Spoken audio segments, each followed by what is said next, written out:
All right, we're back for another show. Excuse me. Doing it a little earlier today because I'm thinking about going to spend some time with the family or just doing something different today. Um, the lighting is looking crazy. Give me a second. The lighting is looking crazy right now. You're real crazy. Let me see. All right. That's not better, but it's better than nothing. I'll fix it another time. I'm not.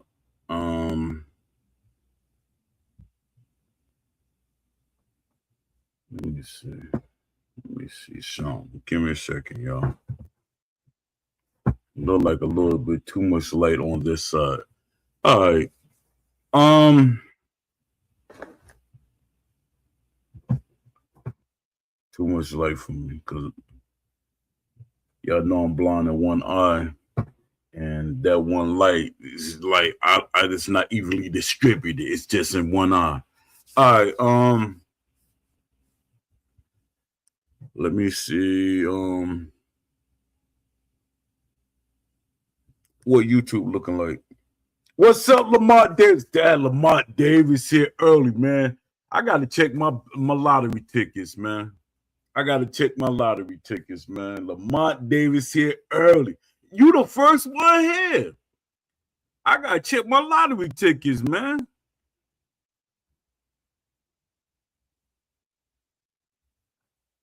Yeah, check the lottery tickets, man, and send your family on a vacation. But yo, Lamont Davis let me know that I won the lottery. Let me send him and his family on a vacation.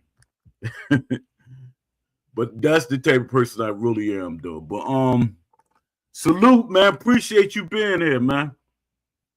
Appreciate you being here. Hope you enjoying your hope you enjoying your you've been enjoying your family time.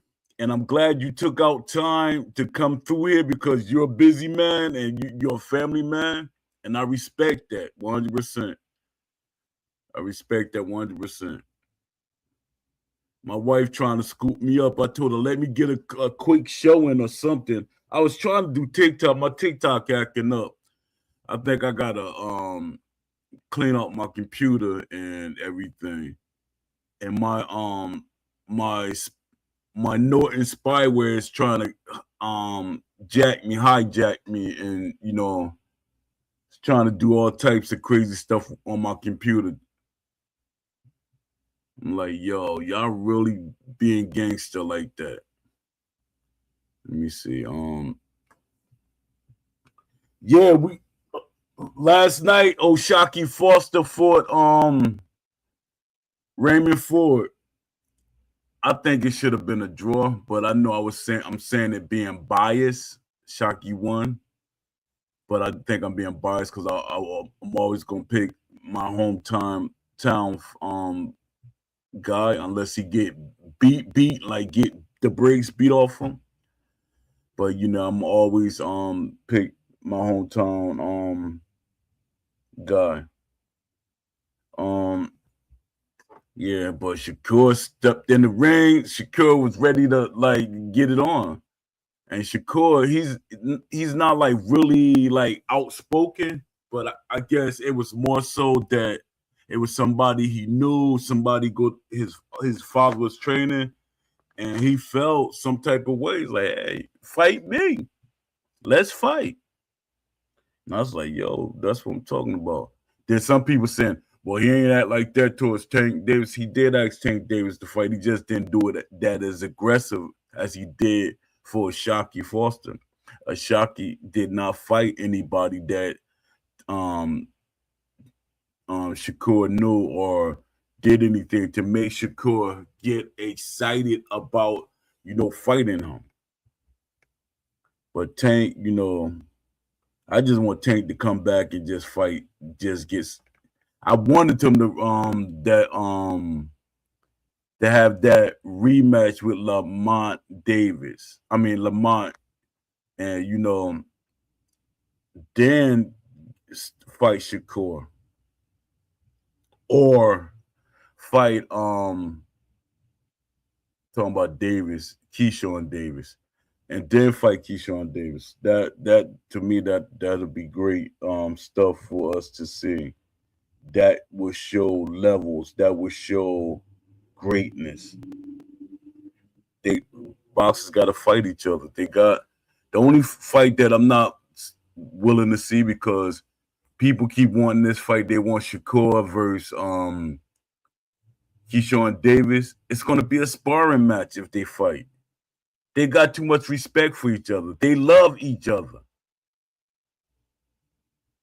They're not going to fight each other. Me, on the other hand, I beat down sparring partners and we still like friends, brothers, and everything after the fact. I will beat the brakes off them like I didn't know them in the ring. And sometimes when I was sparring, my thing is the way you spar is the way you fight. But that's not always true. But that's the way I took it. I used to be beating the brakes off of jokers. And they got a fight probably coming up that Friday, and we sparring like Wednesday, like Monday through Wednesday, and they got to fight that Friday. And I probably don't concuss them or hurt them or bruise them up. That's what they're saying. A lot of people, they get hurt worse in sparring than they do in their actual fights. And that's true. 100% true. Most of my injuries came from sparring. I got a black eye in sparring. And guess it's not because of the person hit me in the eye. It's because of the headgear that I had on. I kind of idolize Mike Tyson, like certain things he's doing. Mike Tyson, sometimes he with his headgear be like super tight, close to his face. I said, let me try that out. And I did it, and the headgear was it was tight to my face. And when the person that I was sparring, they had a great jab. And when every time they hit it, it kept brushing up on my face like this. So it's like it's basically like if somebody in real fighting, like they're rubbing their glove against your eye. And it like eventually make it start swelling. And that's what happened to my eye.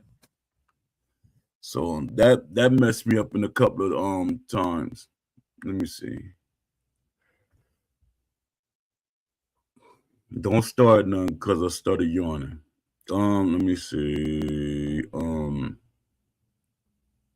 What's up, Lee Faye? Yeah, early show, because I think my wife's gonna come around and scoop me up. You know, I'm trying to stay active, because I don't want to sit still, and then I start thinking about my mother not being around and me being here, and you know, just even though I got to start breaking down her room and stuff like that. That's gonna be the hardest thing I think in my life, is breaking down her room. Getting rid of her stuff. You know, my nephew came by yesterday and he was like, you know, when you start breaking down her room, just give me her Bible. When you find a Bible, give it to me and let me have it. And I said, sure, I'll give it to you. You know, but that's the things that I go through.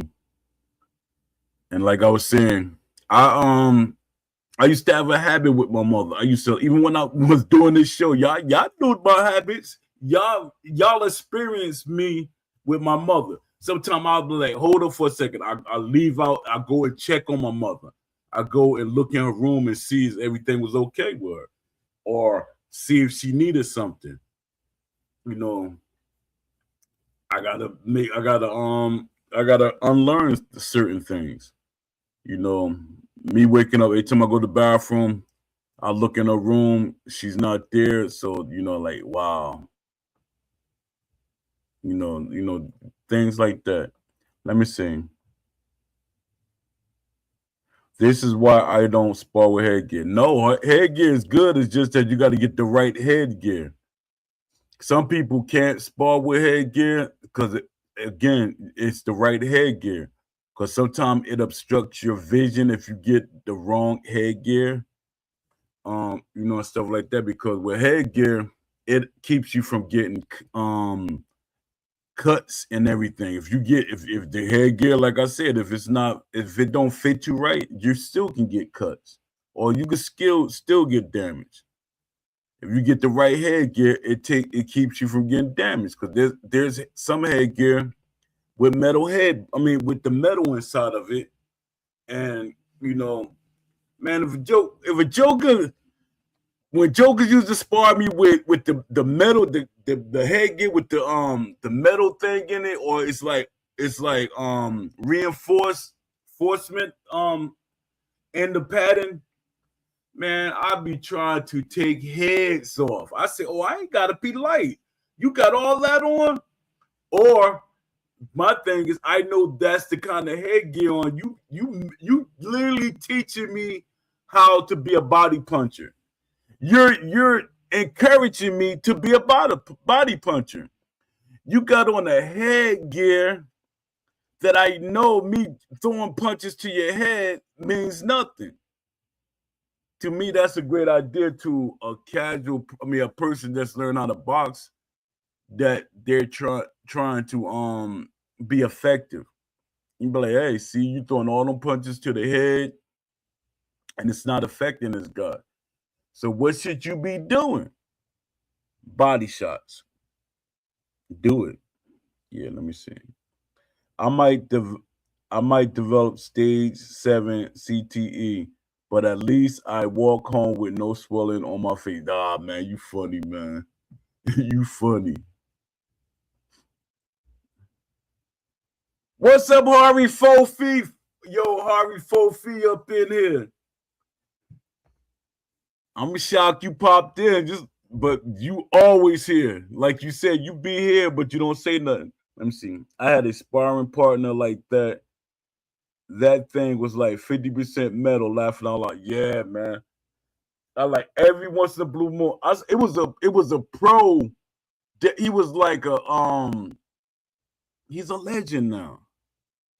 He had on the headgear like that. I think Bobby Chaz, well, Bobby Chaz is not a legend to the casual fan, but Bobby Chaz, he in boxing, he's in the top 25. I say he in the top 25, Bobby Chaz, because he's a champion. So you got to be somewhere in there because he was a champion. You got to give champions some type of. He was champion in different weight classes too. I used to be his dedicated sparring partner, Bobby Chaz. Yeah, it was a couple of times when we were sparring, he used to wear the metal headgear, and I used to be like, "Yo, this Joker is been boxing." I think he was at the time when I was sparring him, he was pro for at least 10 years. At least 10 or 15 years he was pro. And I was,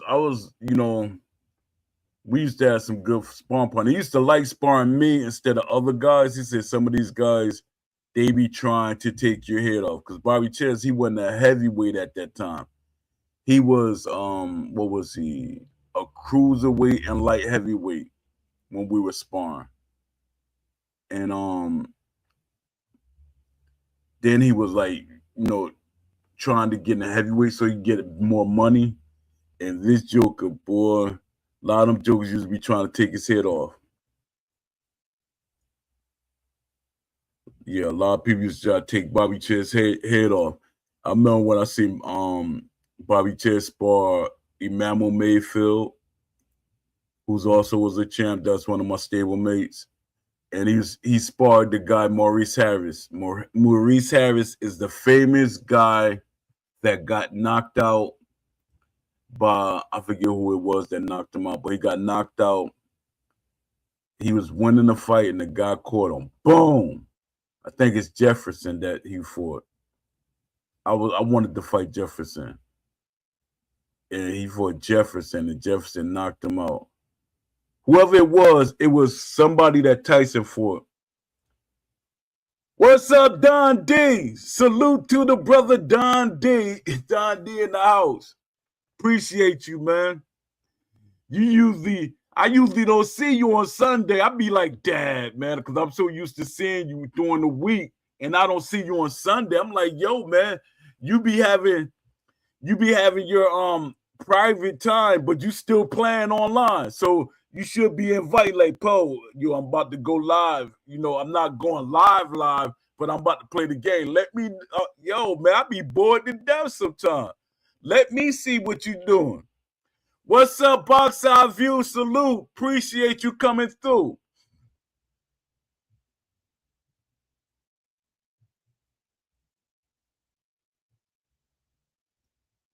Leafy said, what's up, Don D? What's up, Box Eyes?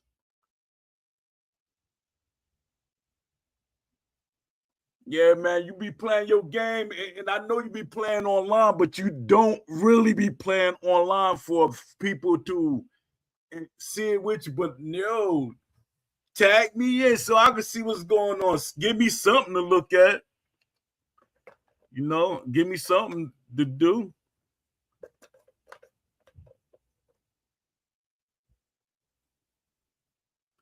Yeah, let me see. Yeah, today I was trying to reach out to developers, which I do every day. I do every day. But today I sent them another post. I did another call to action post, and I was doing a lot of different posts to the developers. I sent out probably like 3 different posts to the developers, because my thing is, why does it bother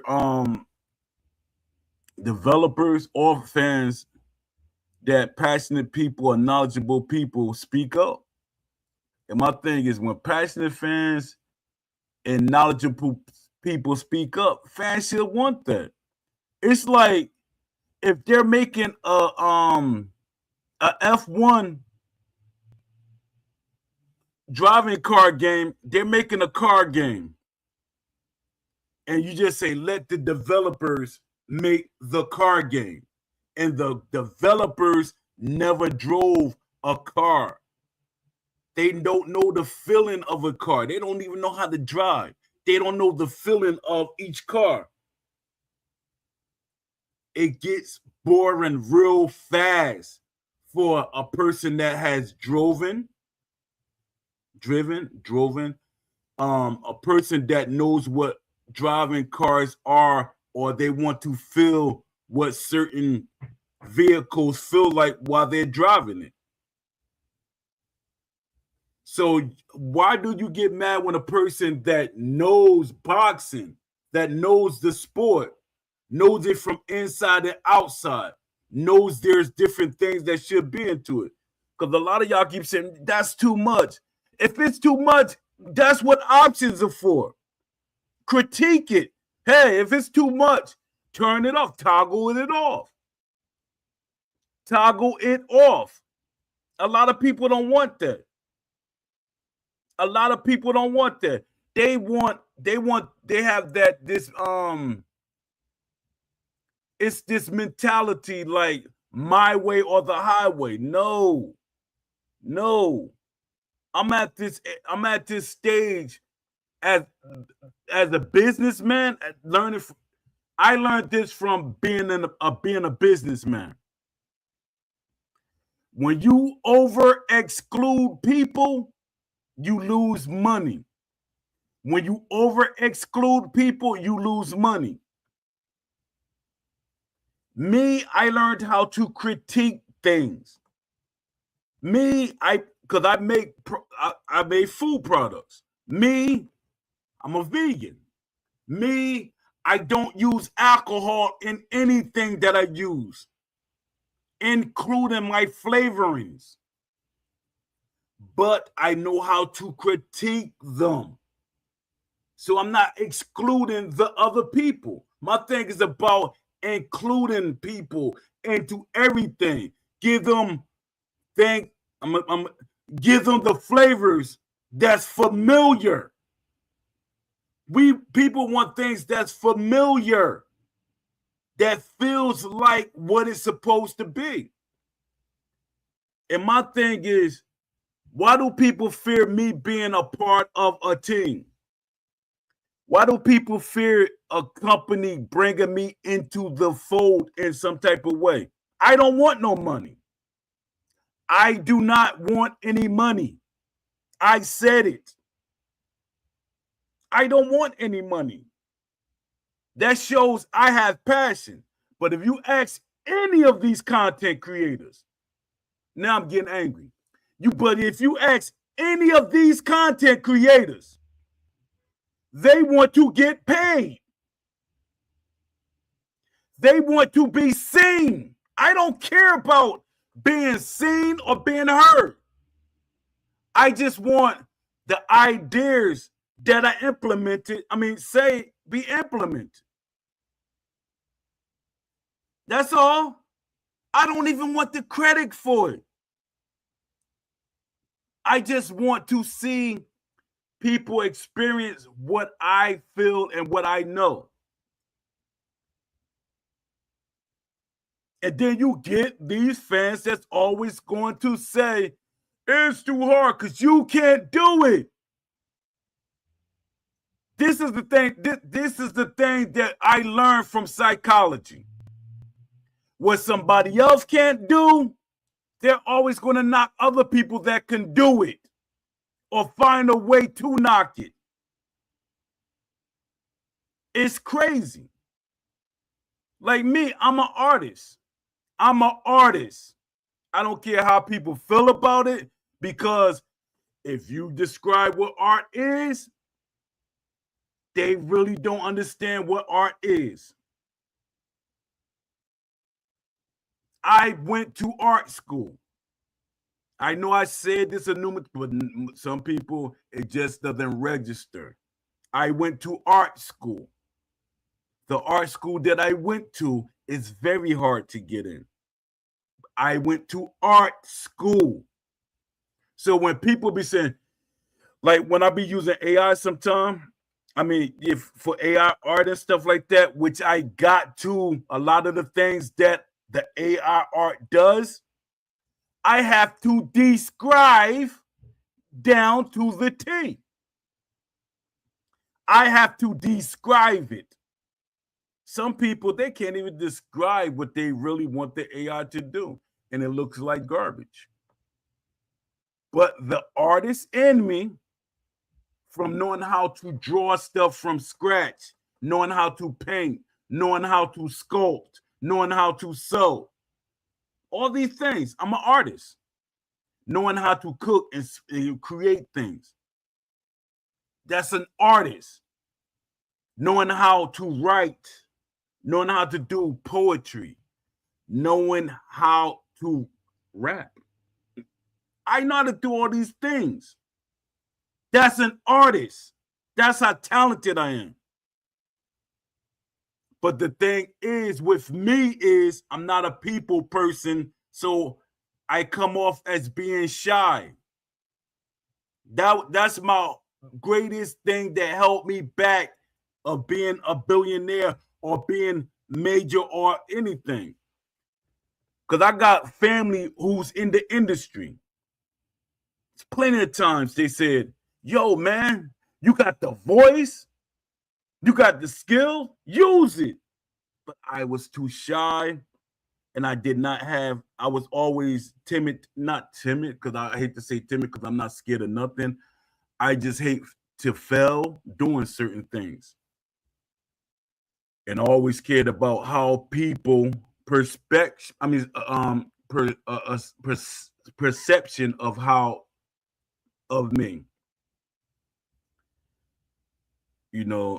But I used to. That's how I used to feel. Not now. I don't really care what anybody say about me or feel about me. That's how I grew up. I think it kind of helped me survive. It was a survival thing. It was kind of a survival thing that helped me out. Let me see.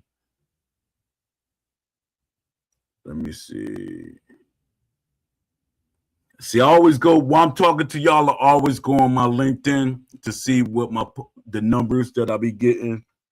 Cause matter of fact, while I'm ignoring the chat. Let me see what y'all saying in the chat. Cause I was looking at on LinkedIn. On LinkedIn,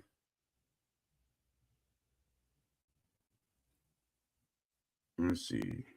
I was looking on LinkedIn to see which developers was. I mean, how many views I got on my post. Let me see. I look in the mirror and say, "They're the young Matt Damon looking back at me." Yo, I knew you was gonna do that. Let me see. Give me a second. I don't know what's.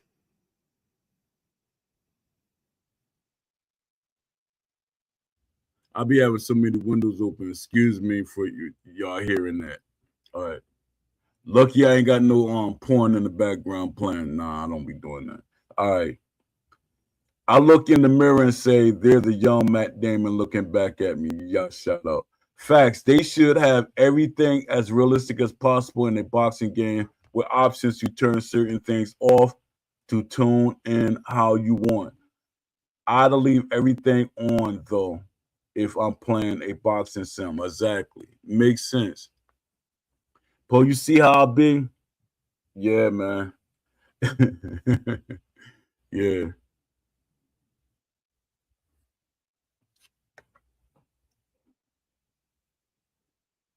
Paul, let me see. Give me a second, y'all. I'm pressing too many buttons. Paul, you see how I be united, the lobby and art, but for real though, it makes no sense that they exile you for your ambition and energy and work ethic. Yeah, that was the come on. Yeah, that's the developers and content creators. Content creators help them. I'm gonna keep it a buck. A lot of these content creators, because my thing is, if the content creators come together, because it was at once. No, that was. See, I was confusing this group of content creators with the EA guys. The EA guys, I mean the EA fan base, they always supported me. They always backed me 100%. The contents, a lot of these content creators are for themselves. A lot of them. I'm not see if any of them take this as a diss or anything. That means you might feel some type of way. But I didn't say any names or anything. But a lot of these content creators, they do not go to bat for me. I hear the conversations. I'm listening. I'm listening, and shout out to I think what's that? I was shocked though. Who was that mentioned my name in that when they went the content creator event? I forget who it was, but they mentioned my name, and I was like, wow, it was shocking. It was shocking. But they don't bring me up in the conversation. They talk about everybody in the world. They even mention study. They'll mention people that don't even pick up the game or talk about the game. People that probably, yeah, they just talk about anybody that probably don't even play the game at all. Never played the game. They'll talk about anybody. I see people, Juice. See, man, Aaron, man, you be on point, man. Appreciate you. Appreciate you, Aaron. Aaron be on point.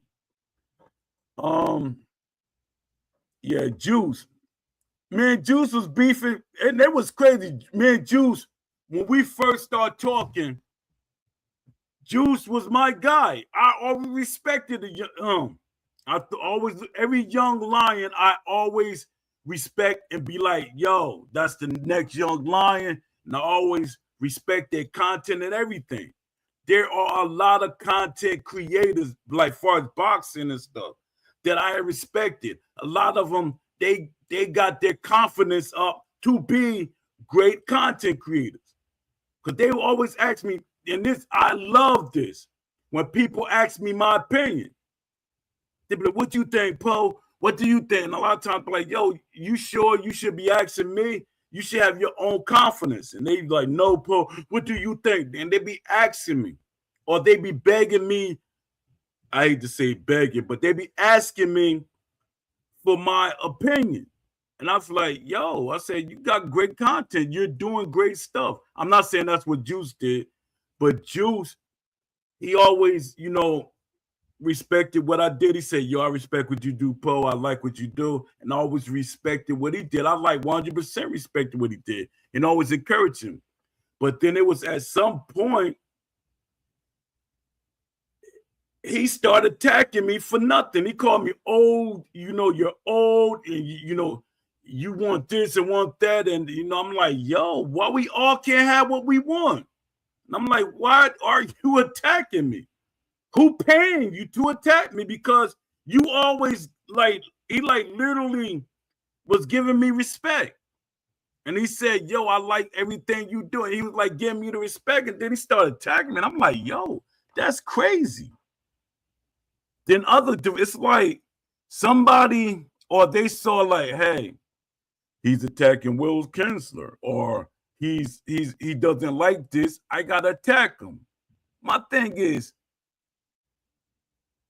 I must care about something if I'm talking about it.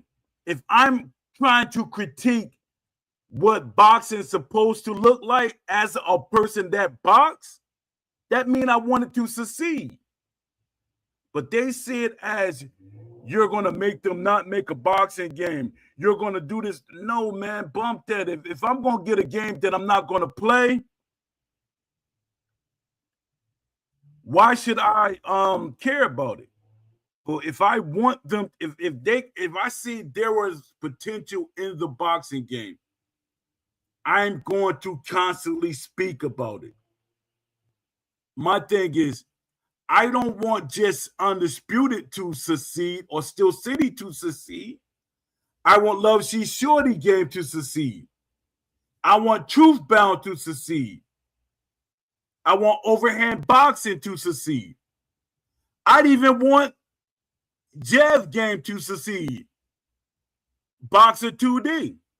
Because I saw Dev, he was messing with making it a 3D at some point.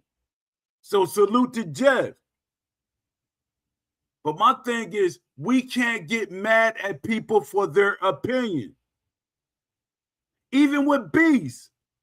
Beast has his opinion, but it's just the way he deliver it, it rubs people the wrong way. It doesn't bother me because I live in an area where that's how people talk. I live around people that came out of prison. That's how they talk. I had 9 brothers. If I'm talking about from my brother's side and my mother's side. So I had 9 brothers.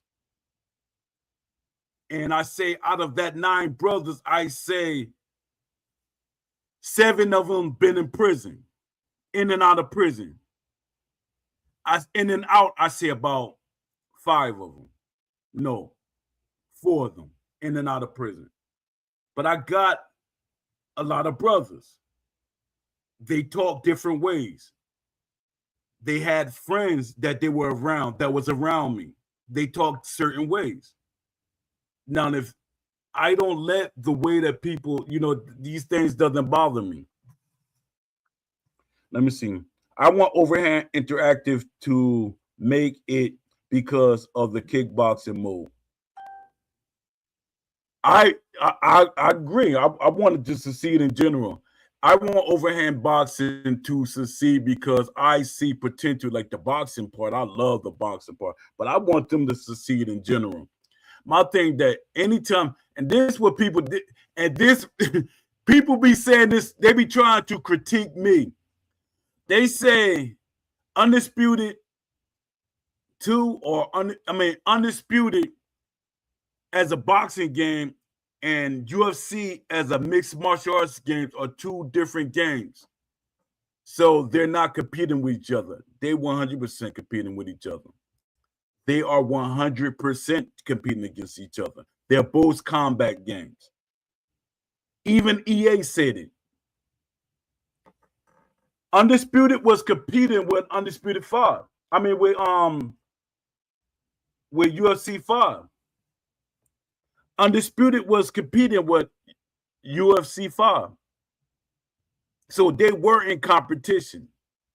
Any game, compact game, any fighting game is competing with a boxing or UFC game.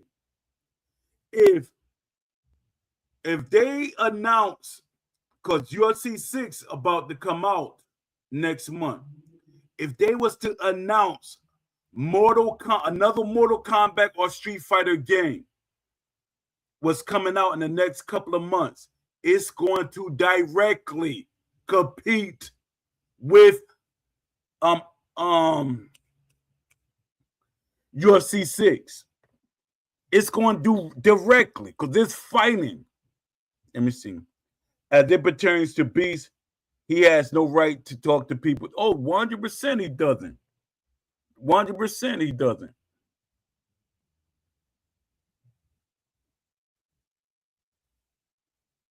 Yeah, 100% he doesn't. And I've told them plenty of times, but my thing is I should not be overcorrecting anybody, because once you constantly try to correct somebody, it's in them. They're not going to change. And your thing is,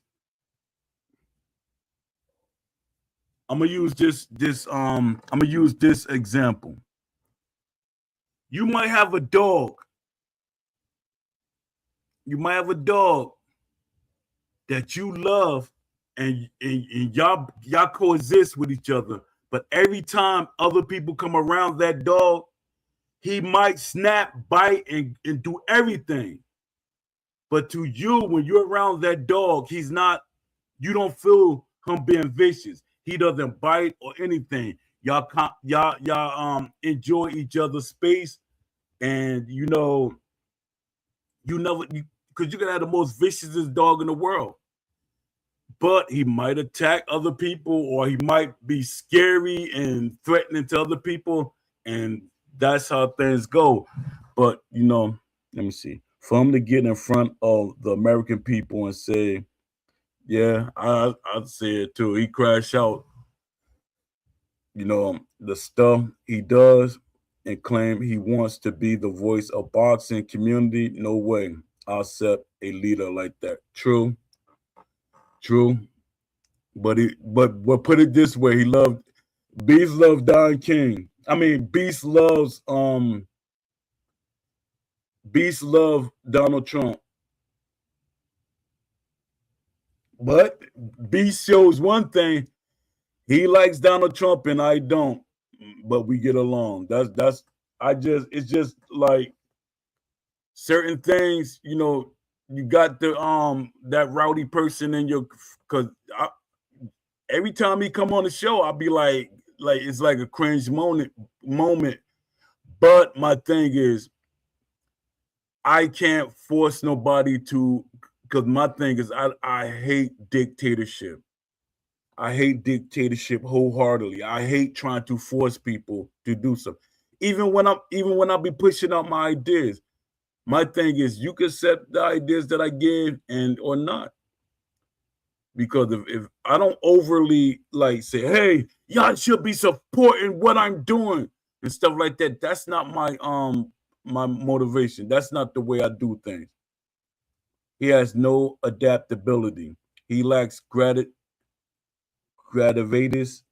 and conviction, nor has any ability to understand even the most basic of conversation. Yeah. But this one thing I gotta say, it's funny to me too. I remember one time Beast got on the show, and him and Jay MMA, they were supposed to piece up their beef because they had a beef. And Beast, the one that said, he said, "Yo, tell Jay I want to piece up the beef and everything." So that whole show, I was like shocked. The whole show, Beast, he was calm. He was talking nice. And when Jay was talking, but Jay felt Jay started triggering him. Jay started poking and saying smart stuff. I said, why Jay doing that? And I guess Jay was trying to see, was Beast being genuine, or was he really trying to change who he was? You know, really trying to calm down. But Jay was like saying stuff, and Beast went off. He snapped. He crashed out. And then he calmed back down again. He might be bipolar. Some people might be bipolar, but I don't know. I mean, he calls out people when they have egos, but he has the big ego himself. He's got to take a step back. Yeah, 100%. Beast has an ego, and he really says he does. But my thing is, I don't have an ego. If any of y'all really listen to me, whoever listens to, agree with me or disagree with me, do y'all feel that I have an ego? Because like I say, this is not Poe's show. This is our show. Y'all tell me this is my show. I don't say that. I say this is our show. I tell y'all every time. I say, whoever wants to come on this show, you can come on the show. Hey, if you want to talk the majority of the show, it's on you. This is our show. I never act like I got an ego. The only time I'll say something, and I hate saying it when I tell people that I boxed and I talk about my credentials, or I tell that I have some type of history about boxing and stuff like that. That's the only time I kind of feel some type of way. Why do I have to explain myself over and over and over again? But it's be a lot of content creators and people in the community that try to they don't want me to know what I know. They don't want me to have a voice.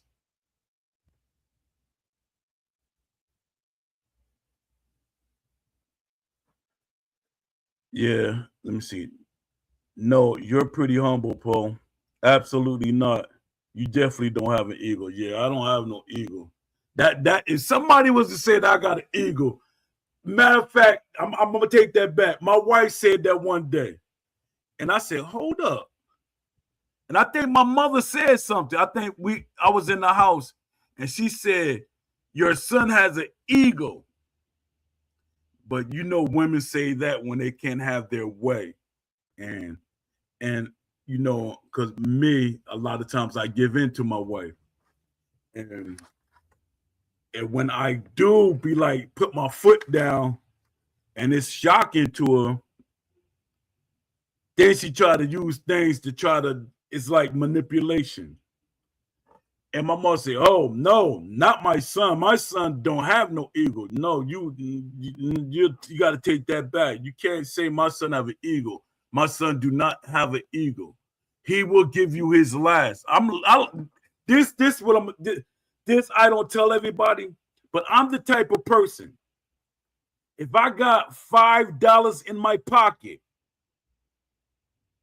and I'm starving, I'm like literally starving, and I see somebody and I say, "Dad, I got $5 in my pocket," because I can make $5 work being the way that I eat. Y'all, I know y'all think Poe is a greedy joker. That joker he probably eats steaks. No. Like $5 in my pocket, that's a lot to me. That's a lot to me. Shout out, I gotta give a shout out to my cousin because he always checking in on me. He always be like, "Yo, let me cash out you some money to get you some food because you ain't got no funds right now." I say, "Nah, I'm good. I'm good, cousin." Shout out to my cousin. I call him Boo. I call him Boo Boo or Boo. Marvin Teller. Shout out to my cousin Marvin Teller. Yeah, but $5 a lot. I will give my last $5 to somebody. See, the difference with now this, here go the ego part. I got a brother, peace and blessings be upon him.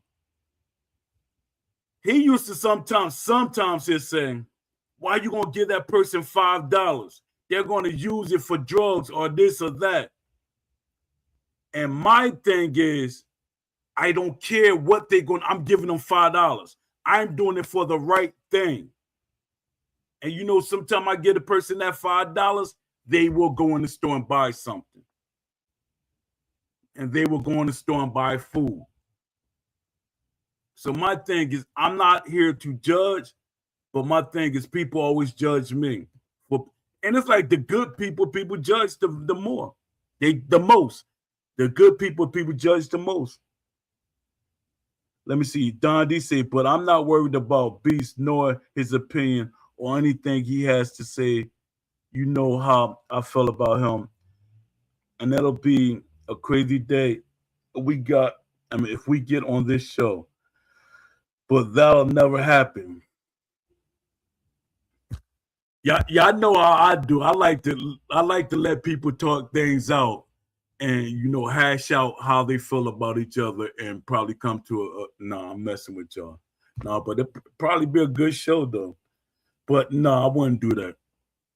A lot of people be saying that they be like they be like, bro, you should get Beast on here and that person, or you should get this person. No, man, that ain't what my show for. I don't like that. See, that's the society we live in. We like looking at these what these shows y'all call them?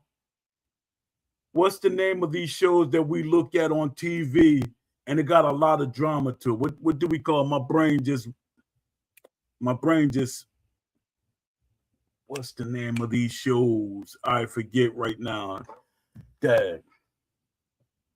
But y'all know the kind of shows I'm talking about. All right, let me see. Yeah, I agree, Paul. You have what's right. It's not your responsibility to judge what happens on the back end. Nah, I never do that. Laughing out loud. Reality shows. Thank you. Reality shows. Yeah. Same thing, Don Dean. Soap operas. Same thing. Reality shows, soap operas, whatever you want to call them. They the same thing because they set up the same way. Or bull for middle-aged women to gossip over. Man, you talking about middle-aged. Everybody, the young jokers, the guys nowadays, they gossip about the reality shows and stuff more than anybody. I said, Dad, you know about that show? I see them, but I mean, I don't look at them. I like if I go to watch TV, because I don't watch TV really. That's why I'm about to get this cable turned off, being that my mother's no longer, because my mother, she'll watch TV. Well, my mother used to let the TV watch her. Or she like looking at the news. So I don't need TV, so I'm about to get rid of that. And that's a bill that I don't need. Oh, heck no. I'm not a part of that demographic. Yeah, I know you're not. You on the internet too much, Leafy. You on the internet. You getting the internet gossip. If it's not gaming or boxing or game development, you don't care about the other stuff about what rapper or what movie star, stuff like that. I don't know half of these guys. Every once in a blue moon, I'm like, oh, swear, who this guy? Where this guy come from? I'm like, what the heck? Oh, yeah. Your opinion. What happened if Bivol faced Usyk? Personally, I think it'll be a boxing masterclass with those two. I gotta pick Usyk. I gotta pick Usyk. Because Usyk is the naturally bigger guy. And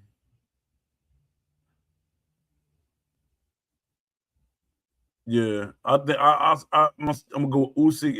It'll be a good fight, but I don't think it'll go to all the rounds.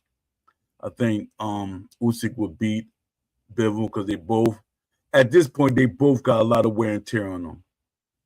But the heavier guy could take more than the littler guy far when it comes to wear and tear, the heavier guy, which is Usyk.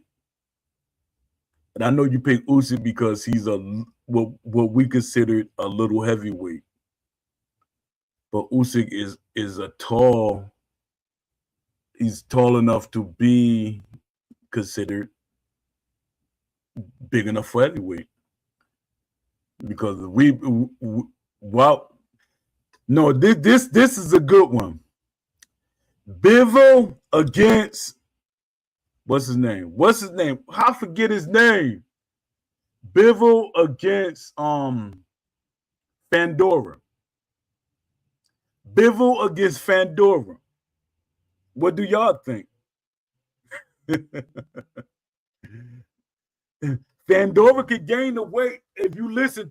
This is what I like to say to certain people, and this was messed up a lot of boxers, and this shows how some people are casual, mentally casual, and even some of the old school guys, they be taking on that casual mentality. Some people can't gain the weight or has the power for certain weight classes. Just because somebody freakishly tall and they're skinny doesn't mean their body should be a certain size, because his body probably meant to be the frame that it is. But you see a person 6'6"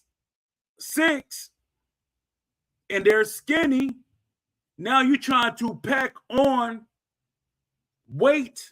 Now his knees, now his ankle, now his bones going to start acting up. Y'all messing them up. Let me see who that Aaron. Let me see. Give me a second. Let me see who that Aaron or is that Leafy. Let me see. Give me a second. All right, that's Leafy.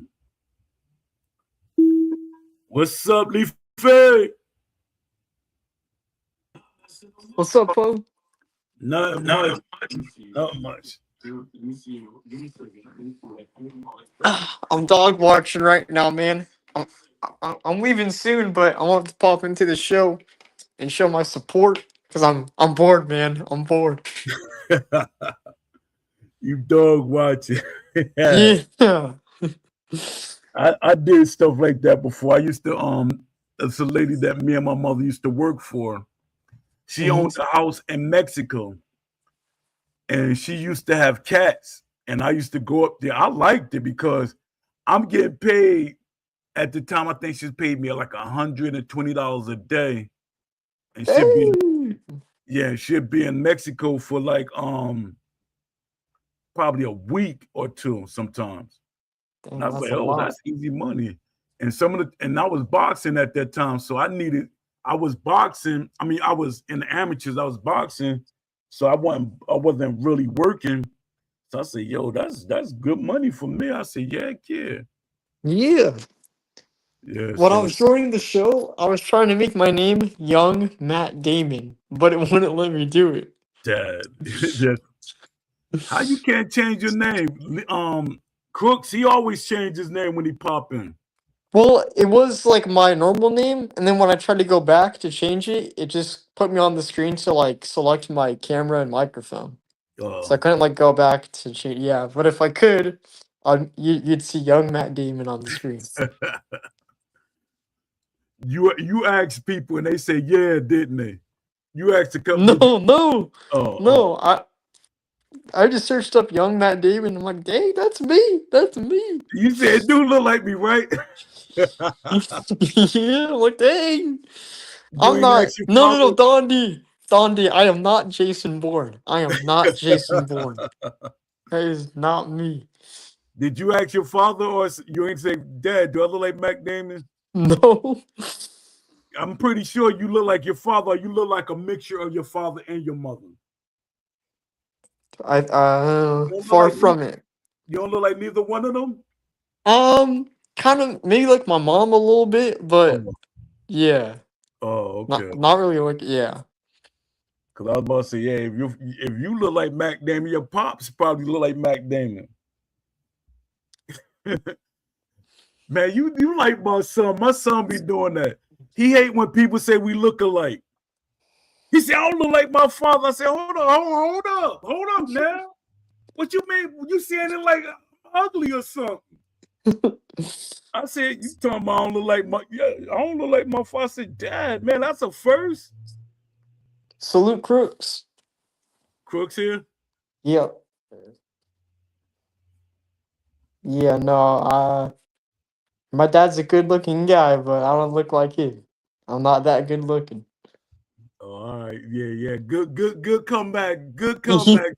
You probably be listening to you when you be watching stuff. Yeah. What's up, Crooks? Yeah, you probably be like that. You say, yeah, let me see, just in case you hear it. Just in case he's watching. Good. I can't disrespect my dad like that. No way. not on live television. Yeah. Oh, you said not on live television.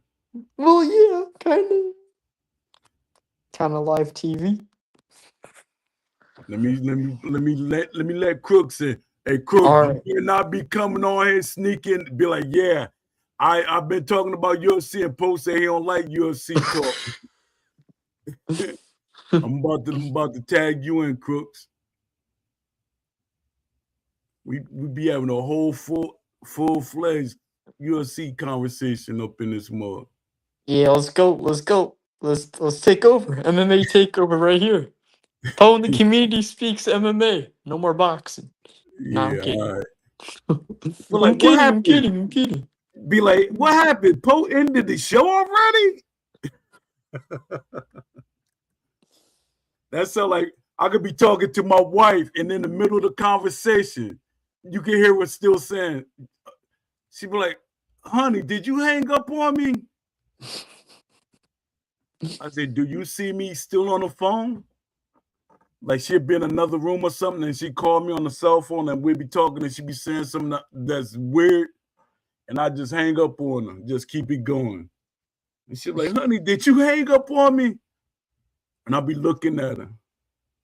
She said, honey, I'm asking you a question. I said, do you see a phone in my hand? Do you see me talking to you? Yeah, I hung up on you.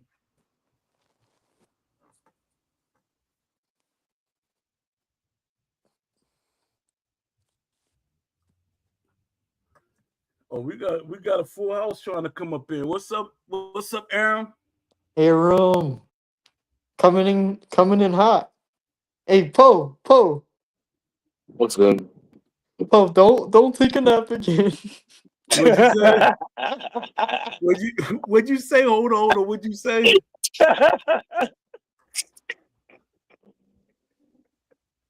I said, Poe, don't take another nap again while Aaron's here. Oh, yeah, man. That's the joke right now. Hey, just because Aaron's here, that's not your cue to go. Oh man! You know, don't let him talk your ear off or nothing. But you don't got disrespect him like that. That ain't why I fell asleep. Right.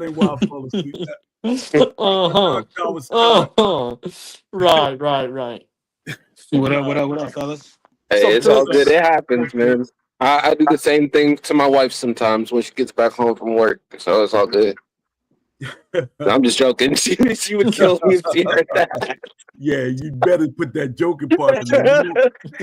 You know us men, women to take that to heart, but you better put the joking part in there. Yeah. She'll take that to heart and beat my ass at the same time. Yeah. My wife said some slick junk the other before. She's like, yeah, I'll kick your butt. And it's just something in me just said, hold up. You said you're gonna kick my butt. And I said, she's a woman. I said, all right. But my thing when she said, I'll kick your butt. And I said, hold on, you gonna kick who butt? And I said, oh, let me stop saying stuff, because that sounds like I'm being abusive to her. I'm about to kick her butt. And nah.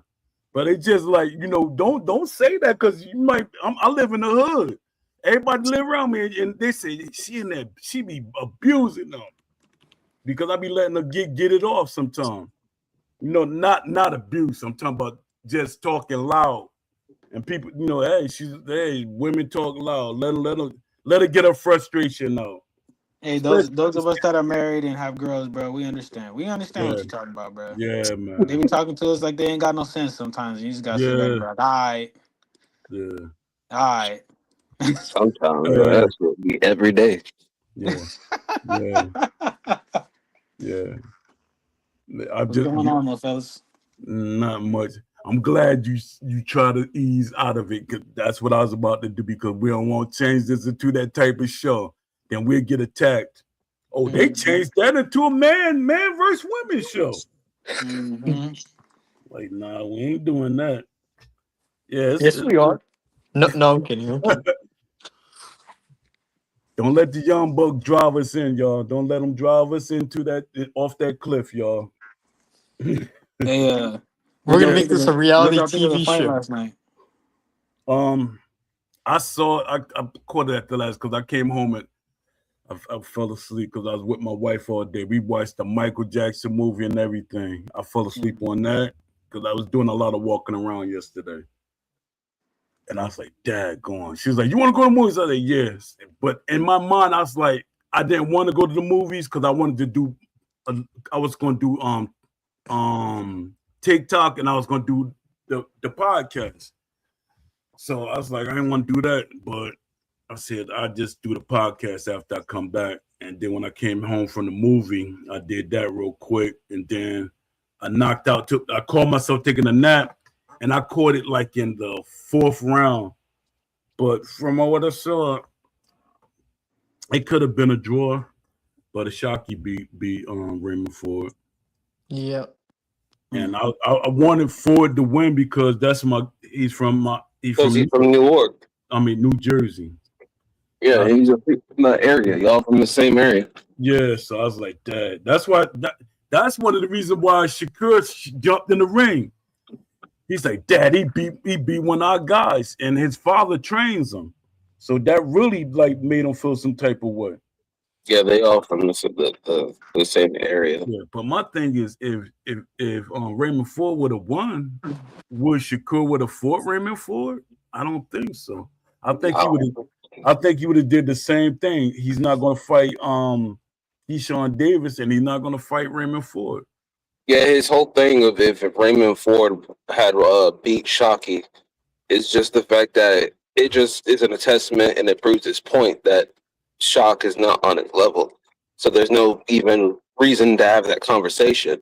Yeah. And that would be the whole basically narrative of if Shock lost to Raymond Ford, is the fact that he there's no reason to have them in the same conversation of having a fight because he lost to Raymond Ford. Yeah. And so that's realistically the whole thing. Raymond Ford got thrown out the ring. I don't know if you saw that. Yeah, that was crazy. That was crazy. I missed that, and I'm like, nobody got disqualified or nothing. No, get a point taken away. That was in the 2nd round too. Yeah, I saw that. He wrapped him up and he just threw him out the ropes, and then Raymond Ford just slid out. He slid out, and like his arms. Man, I would have played. I was about to say I would have played hurt, but no, I wouldn't have did that. Man, that ref did not give a fuck. Yeah, dude, that ref. To be fair, though, to be fair, he was one of those refs where they're not trying to get involved in the course of the fight. Like even when they were clinching, and he would tell them like break or stop, and they would continue to punch each other. He would tell them. I remember once in the 7th and in the 11th, he told them both like, we're in the 7th round, guys. Like, come on, we got more rounds to go. And then in the 11th, he was telling them like, hey, we're in the 11th round, guys. Like, we're almost done. Stop throwing illegal shots, man. I want to tell you guys to stop. Just stop. Yeah. Yeah. I like referees like that. Type of ref. Yeah. Those type of refs be wilding. But he really did not care after Raymond Ford got thrown out there. Yeah, and then they tried to say the problem was that they tried nothing. Call for time, nothing, man. It was crazy. He didn't call time? No, the clock kept going. Yo. And then Ain't nobody help Raymond Ford up. First of all, he got to get up by himself. Y'all serious? Well, no, No, they helped him like Yes. they helped him like get to his feet, but then he walked in on his like it was interesting. That was the funniest part. Yo, that's crazy. X was going crazy. Even Clarissa Shields was like, "That's got to be a point deduction." Yeah, it should have been a point deduction. No. Yeah, I thought actually Shock was gonna lose that round just based off of the fact that he threw him out the ring, and that's wild. But Yeah. And he no. still won that round. Yeah, he did. Yeah. They didn't take any points from him, so yeah. Yo, that's crazy. To be fair though, Poe, since you didn't, I mean, if you didn't watch it, Yeah, I ain't see that fight, part. that fight was really super competitive up until the 6th round. Then from the 6th round on, Raymond Ford Shockley started to just slow down. Yeah, Shockley was picking it up in the 6th. I was like, no, dude. I was rooting for Ford, and then it started going for Shockley's favor. I'm like, dude, come on. He was just shutting him down. Yeah. That's like, Yeah, I wasn't rooting for nobody because Shock beat Stephen Fulton. I'm still mad about that. So, you. No, I'm more mad at Stephen Fulton because he's partying and everything like he ain't had no fight. well, I'm mad at Stephen Fulton too, especially whenever he had gone on that podcast and he tried to make the excuse of the fact of he was so Drained. he was so drained that like he had nothing left to give, and it's like, bro, then why are you even taking the fight at that point? Just call out, because you're not even giving you're not putting any energy into the fight, so you might as well not even fight. Like, Yeah. if you're gonna make all these excuses and crap like that, then it makes you look worse, and you already look bad. So, like I tell him all the time. To be fair to him though, like, because I know about weight cutting, obviously coming over from MMA, because you want to talk about people dropping a lot of weight, dude. If you were looking MMA, that's all they do. They'll drop a lot of weight just to get advantages. And to be fair, bro, some of these dudes, they damn near be on death's bed trying to make weight. So, I mean, I give them credit for at least still taking the fight, but nah, man. I mean, the only reason why you can't really give him that credit is because he still didn't make weight. Yeah, hold up. Yeah. I'm gonna use myself as an excuse. I was fighting 205. I was like barely at the cusp of being a super heavyweight in the amateurs. And it was this guy, his name was Mark Carson. He was the light heavyweight champion in the amateurs. And I always had my eyes set on him. I said, why everybody? Because he was like real popular in New Jersey, Mark Carson. And he was like, yeah, he was real popular in New Jersey. He was an amateur. He was traveling everywhere and stuff. So I was like, yo, I want to fight him. I was telling my uncle. My uncle was like, you can't get, they said, you're small enough to be that weight class. So I lost the weight. I starved myself to death and running. I was like running 2 or 3 times a day, barely eating. And I got down to that weight class and I couldn't bust a grape. I'm dropping and hurting people at the weight I was supposed to been, but when I got down to like 178, I wasn't busting a grape, and people was looking at me. I think Shannon came to that. Shannon came to that fight, and he was looking at me like, "Yo, man, why do you go down to that weight class? That's not your weight class. That's not your weight class." He came to see me. I think it was in Jersey City. I had that fight, and I couldn't bust a grape when I was fighting that guy. I felt it. That's rough, man. And I've seen the documentaries on UFC fighters and stuff like that. Not being able to make weight, or in all the lengths that they go to just to try to make weight, and then not ever, like, whenever it doesn't work out, it just don't work out. Like, there's literally nothing you can do, given your all left. But Fulton, I feel like it's a completely different story because I don't feel like he tried that hard. I'm not gonna lie to y'all. Like, I feel like Fulton gave up on himself before he even really gave him a chance to see it through. Because, like, he gave that energy that whole week. of I don't care. Yup. You're still gonna fight me. That was the partying. That was the partying the night before. Who parties the night before your fight? Especially if you're that drained, talking about I gave all I had. Hey, check this out though. To answer Poe's question, who parties the night before? Daniel Dubois. Daniel Dubois parties right before he goes and fights Usyk for the title. All right, all right now. All right now. Daniel Dubois. He a little bit kooky. Okay, man. You know, there's some stuff going on with Daniel Dubois, and realistically, it wasn't even Daniel Dubois. It was his dad who had set up that whole party. So it's really his dad's fault. That's what makes it weird. Because I remember people were talking about it in the Discord, and I was like, "He was partying," and they were like, "Yeah, there's a video online about it, about him partying." But they were like, you won't believe this. And I was like, what? They were like, his dad is the one who set up the whole event. And I was like, that's weird. Yeah, that's weird. That's super weird. We ain't played that in the gym. From all the gyms I went to, they tell you don't party. You get your rest the night before your fight, if anything. Hey, that must be a thing, like just with this new generation of not just boxers but fight. Because you obviously don't know this, Poe, because you don't watch MMA. But hey, Monty might and Leafy might. Ilia Topuria, the guy that talks shit to Terrence Crawford, he's the same way. He'll make weight, and then the night before, I think the night after he weighs in, which is the night before the fight, they get drunk on wine. Like, he drinks a crap ton of wine to rehydrate himself. That's weird. Yeah.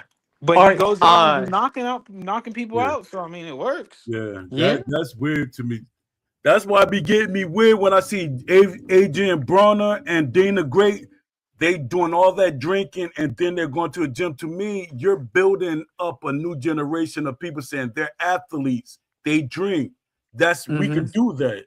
But we're always taught in the gym, no drugs, no alcohol. In America, I know in the UK they drink beer. Because when I went to the UK to fight, they offered me some beer. They said, let's go to the pub. You know, after we fight, we could go to the pub. Or no, before they said before we fight, we could go to the pub.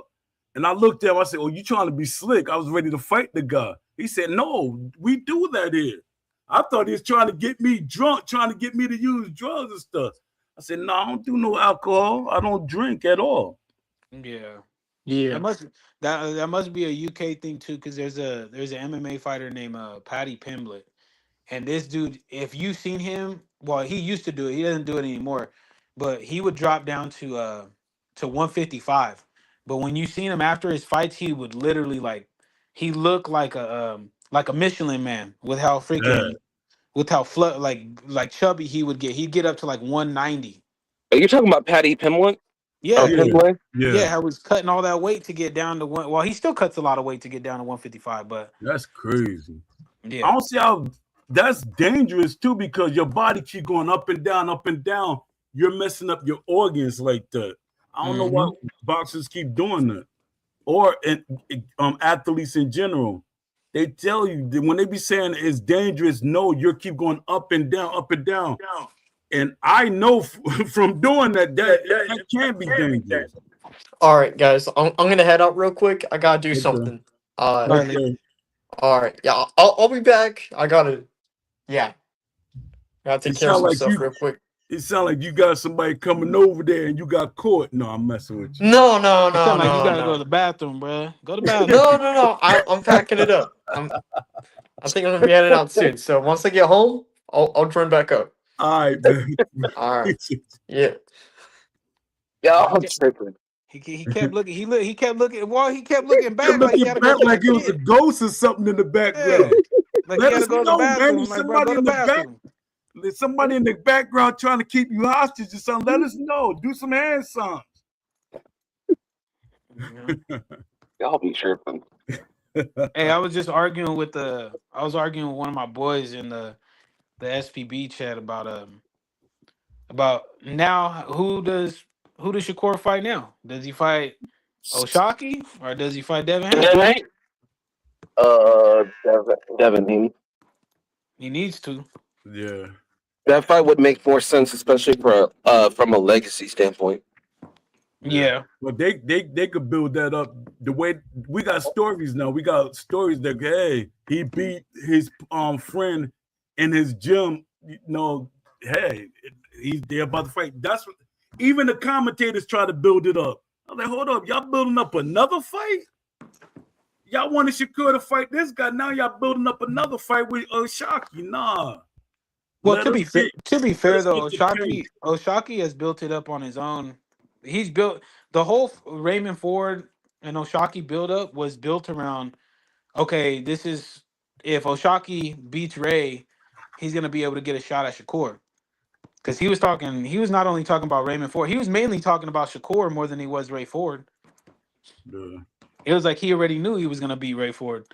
So he's just promoing Shakur. And then Shakur didn't necessarily helped him out by going in the ring and cussing his ass out last night too. Yeah, I wouldn't even have went in there. You should have did like you do with his every other fight. He like when Tank fight, he don't get in the ring. He don't get in the ring to say, hey, we should be fighting and stuff like that. You'll see it said from the outside or he'll barely say it. So Yeah. what's calm, he felt that that's like a guaranteed win. Let me get in the ring. Yeah. Which I mean, if they were to be booked to fight, well, and that was the thing. That was the one thing that I didn't like to hear from Oshaki was, oh, I'll go up to 140. Because as far as I remember, Oshaki's never fought at 140. And I mean, Nope. obviously that's where Shakur's at. So it's Yeah. like make him go down to 135. So you're not having to you're making him cut weight and you're only having to go up 5 pounds instead of going up 10 pounds to a weight class that he's never fought in. But either way, like it's Shakur's winning that fight. Yeah. I Either like way. Osaki. Yeah. But What? What do you mean? You like him as a person, but you don't like his chances of beating Shakur.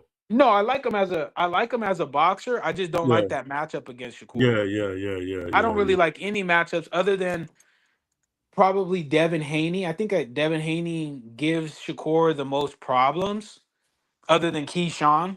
I mean, if him and Keyshawn fought, which that's never going to happen, but other than Keyshawn, I think Devin Haney is the one that gives Shakur the most problems. But I don't think Shock beats him. I think Shock's just a little bit, especially seeing both of them in the ring at the same time. Like Keyshawn's considerably bigger Yeah. than Oshaki Foster, but Oshaki has the skills, but I don't like that matchup for him. Yeah. I don't like it either. I want him versus Navarrete at 130. Mm, Unified at belts. that's a good fight. Yeah. Good Get fight. him. And then Robson Conceição, he's got now a title fight against Raymond Raymond Muay Muay. Yep. That's crazy. Yeah. He just keeps Somebody was getting saying, how does Consensual keep getting title fights? it's no well, he's been gypped so many times if you think about it. Like there's been fights where he's definitely won, like title fights, and he's been gypped out of a decision. And so it's like to reverse the damage, they're They just give like him the fight. just give him another title fight at this point. Because we've done basically irreparable damage with the fact that he keeps getting these title shots, but he keeps losing. Even if he actually is winning the fight, he's still, because of whatever you want to call it, politics or whatever, he'll get a decision that's slighted him, and he ends up not winning. But there's been title fights where he's actually won, where he's looked better than the champion. So now they're just basically like, let's just give him title fights at this point to end his career. Because a lot of people were saying that him versus Shock too, he actually won. So Yeah. If I was Shocked, man, I would. The best route for him to go is fight Navarrete, but I don't know though because Loma, when since he's coming out of retirement, is talking about wanting to fight Navarrete too. He's a hot commodity right now, Navarrete, just because he's what number 10 pound for pound, number 9 pound for pound. So I mean, it would make sense. Hey, if I was Oshaki, I would fight Navarrete, unify the belts, and then try to get Loma to fight you. Yeah. Bam, you get back-to-back paydays without even having to fight Shakur. But That would be a smart route, but I he think wants to he smoke. really wants that Shakur. Yeah, he really wants Shakur. Yeah. Yeah, he But I wants that don't see Shakur that fight. fight ending well for him personally. Me neither. Mm-hmm. But to be fair, a lot of people thought Ray Ford was going to knock Oshaki Foster out, though. What? I thought it was I gonna get. didn't see a lot of that. I Nah. just saw it's gonna be a hard fight because Shockey, he's not really. Sometimes he could be not that entertaining. Yeah, he's too defensive. He could be a Yeah. lot like what people accuse Shakur of being, which is like too defensive. And that's why I'll be looking at it like that could be a boring fight to the casual fan. Mm-hmm. Defense versus defense could be very boring. Yeah.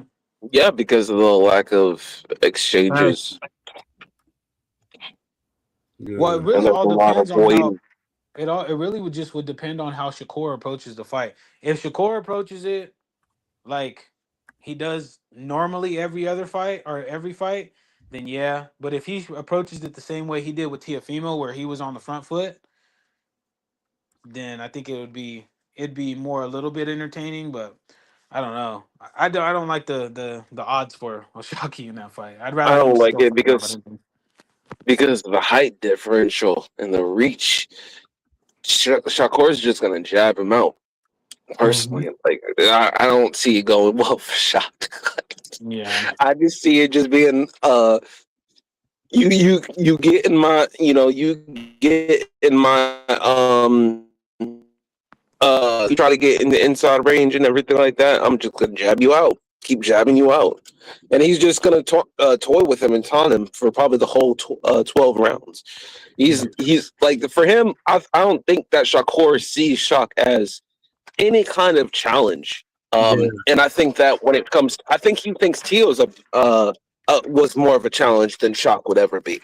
So for me personally, I feel like that's just a fight where Shakur is just gonna just jab him to a decision. He's not really gonna be looking for a full on engagement and stuff like that. Like, he's gonna make sure that he knows you don't have any kind of chance. You don't even have a chance in the mid range, inside range, outside range, no range. There's no range where you have a shot at beating me.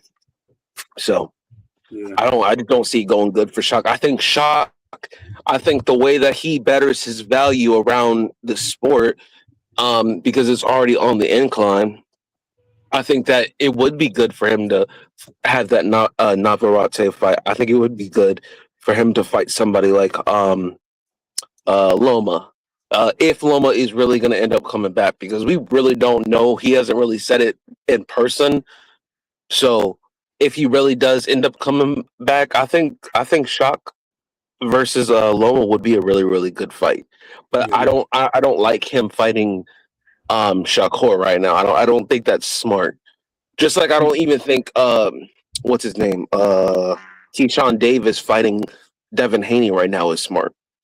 I just don't think Keyshawn's ready, personally. Yeah, I think Keyshawn has the skills.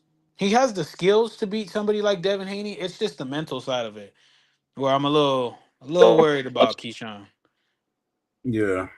When you say mental, what do you mean? Like, are you talking about like weight issues and stuff like that? No. Well, no, because they would fight up at 147, which I think Keyshawn will make 147 comfortably. But when I say mental, I mean Keyshawn, he gets emotional. Like, even against with Albright, right? Like when he throws Albright to the ground, like body slams him pretty much. Yeah. It's like, and then he comes out and says, "Oh man, like it was hard for me to keep my cool. Like I wanted to flip out on him." So like when you hear that as like Devin Haney, you're like, okay, so when I'm talking shit to him, it's gonna throw him off of his game. It's gonna get him emotional. Yeah. And then I got you. Like, so Yeah, that's true. Yeah, I mean that makes sense. That's a valid point. I think that Keyshawn Well, he does have the ability to challenge Devin Haney. I just don't think that he has the. I think Devin Haney is going to do everything to make it impossible for him to get in the range. And Devin Haney, he's shown if it's a boring fight, he'll just jab you the whole fight on the outside. It don't matter. It don't make a difference. And Keyshawn, I think because, and it goes back to what Crooks had said, I think because of the mental maturity, I think it's gonna fluster Keyshawn, and Keyshawn's not gonna know what to do, and he's just gonna get angry, and then he's just gonna fight stupid. Devin Haney's not one of those people where he cares if you're annoyed. He doesn't care if he's giving the fans the fight that they want or if they don't want it. He doesn't care for barn burner fights. So if you're getting bored, he's fine with that as long as he gets the win. It doesn't matter if it's by decision or whatever. He doesn't care. So I don't think that fight's good for Keyshawn personally. It's not, because Devin Haney gonna make. Devin Haney got the opportunity to get a knockout in that fight, and I know y'all say how, because Keyshawn's going to get frustrated with him jabbing and boxing, and he's gonna push the action, and he's gonna run into something, and that's how he's gonna. That's you love. A boxer loves a person like Keyshawn Davis if he fight that way, because when you're aggressive and I'm a boxer, you're going to run into counters. You're going to run into my jab. You're just going to run into stuff, and that's what you want. That's why people be trying to make fighters get off their game plan, because their game plan is not to run into anything, not to let you dictate the fight. Yeah, so, that's Maybe what you heard people talking about them wanting Keyshawn Davis versus Lamont Roach. I didn't know Keyshawn Davis was that much bigger than Lamont Roach. Yeah. You saw that. When I saw them both, he said, "I was like, what the." Yeah, that was the first thing. That was the first thing that I had said when I seen that on Twitter. That because I had posted up a short about it last week. That Lamont Roach and his dad were doing like a little interview, and they were talking about Keyshawn. But I was like, when I was looking at him, somebody had asked yesterday on X, like, "Oh, would you guys want to see Keyshawn versus Lamont Roach?" I'm like, at what weight, bro? Yeah. At what weight? Like Lamont is barely gonna be able to make 140, and Keyshawn is having trouble making 140. So what weight are they about to fight at? That's true. But then that goes back to when people be wanting that Tank fight with Keyshawn Davis. Yeah. Tank gonna be a butterball. Tank gonna be a butterball fighting, being, putting on weight. Tank has to lose weight to look good at a certain weight. Mm-hmm. But one thing I noticed, he's not gaining weight. This is the first time that I seen him outside the ring. He's not big, because he usually look like he's puffy. Like when I just saw him with Adrian Broner, he looked like looked like he lost too much. Looked like he thinned out because his cheeks look kind of sucked in some. Yeah, like he's not really eating. Well, with him, like, it's hard, man. It's hard. Like, even with Loma, right? Because Loma came out and said that he wanted Navarrete, and then it was reported that he wanted Navarrete and then Gervonta. But now there's reports that Gervonta violated his probation and that they're gonna revoke his probation. So it's like you don't know necessarily what's going on. And then you just got a whole bunch of people calling out Tank. Yeah. So, I don't know. And I didn't realize Tank still had a belt. And they saying, should they strip him or, Yeah, he's got the WBC belt, doesn't he? Either WBC or WBA. Yeah, I think it's WBC. Yeah, he's got the belt until unless nothing goes through with the Floyd Schofield. Yeah, because that's what they were talking about. The Ring magazine was talking about if they can't come to a deal or anything like that, it's going to end up he's going to have to vacate the belt yeah. if But he can't get a deal done with Schofield. Yeah, but Schofield being slick, he know that Gervonta Davis will not get in shape in time for a fight to happen. And the thing is, if they do fight, Gervonta would beat the brakes off him. I don't see that much. Bro, try to sneak that shit in there. I don't. Hey, Imani, you hear how you just try to sneak that? Yeah, He said, man. he said Gervonta gonna beat the brakes off him, but just continued on with his statement. Yeah, I had to put. Schofield, he's all right. He didn't. To me, people look at like somebody they're beating people, but who are they really beating to make them be like, yeah, I want to see him fight Gervonta Davis. He's fighting nobody. He fought nobody that maybe be like, I want to see him fight Gervonta Davis. He hasn't had them kind of fights. I mean, please don't say he just beat Westcom. Don't use him.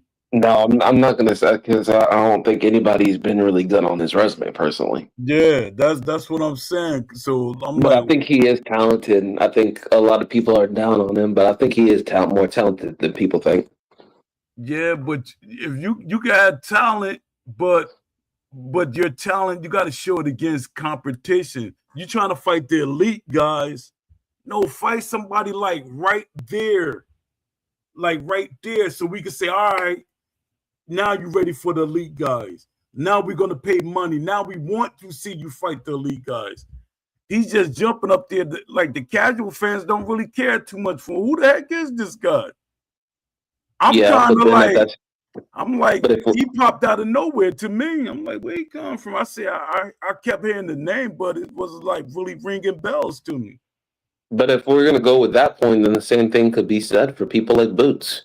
They have, they're basically, undefeated, but at the same time, they don't have a resume that really has any kind of good wins, So, I mean, there's boxers nowadays that are on the come up and everything like that, and they're building their records and resumes, but it's not looking elite because they're not fighting against good competition.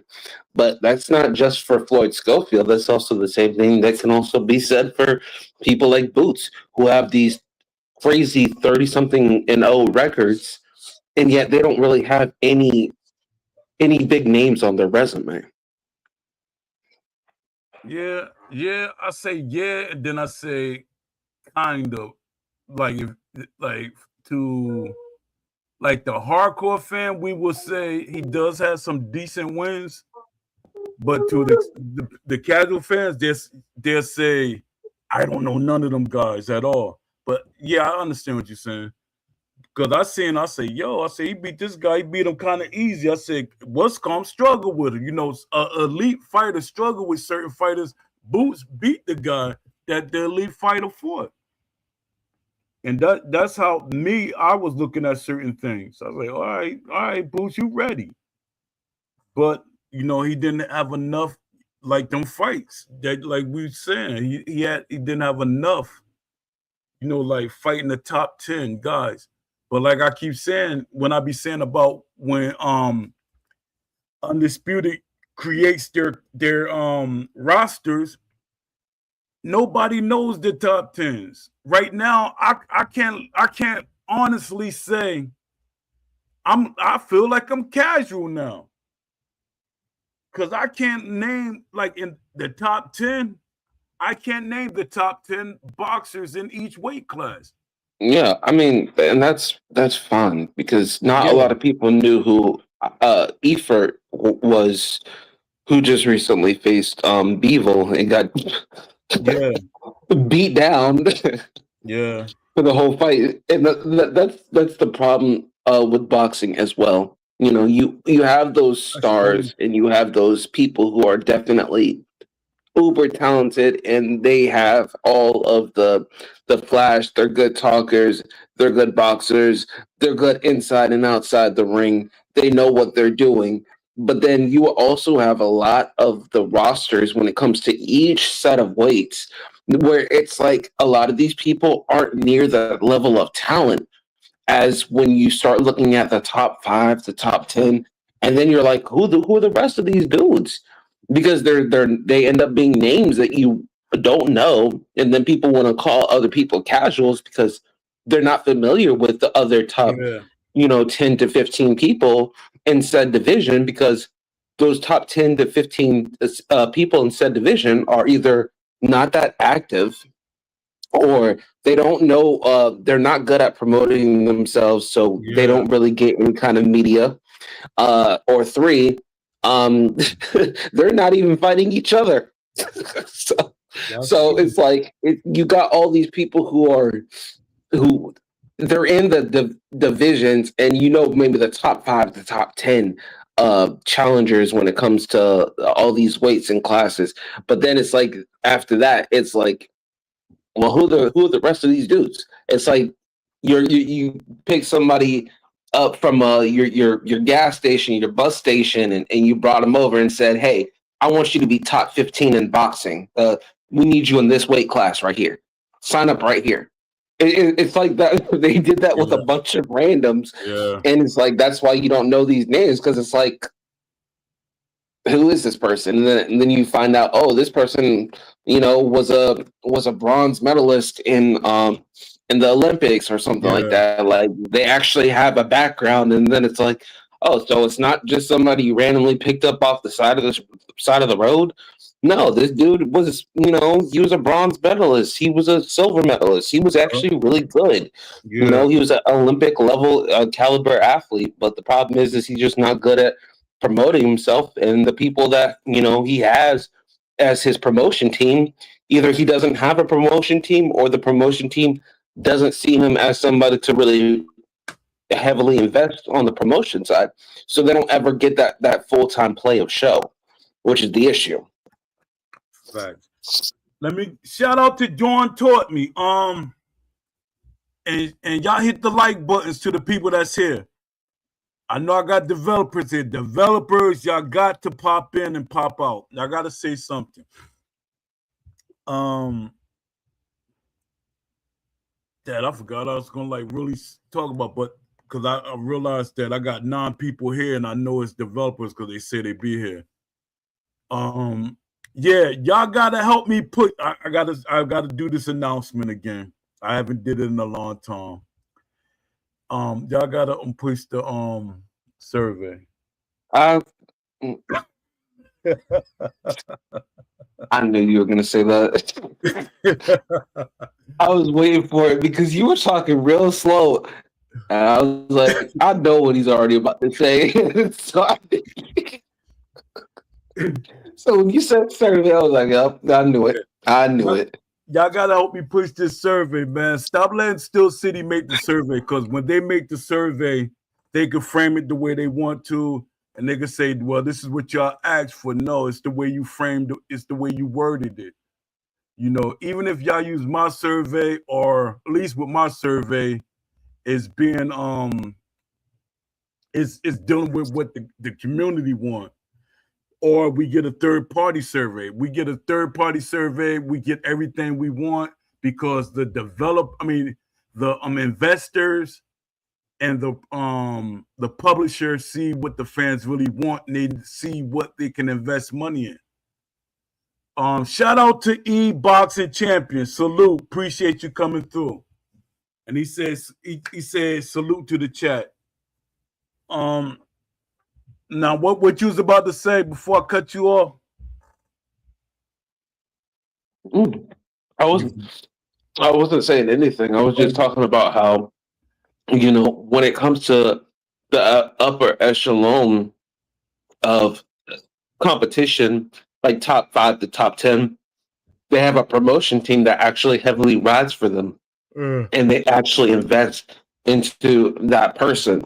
So when you look at the rest of the talent, it seems subpar because you don't know a lot about their history. Yeah.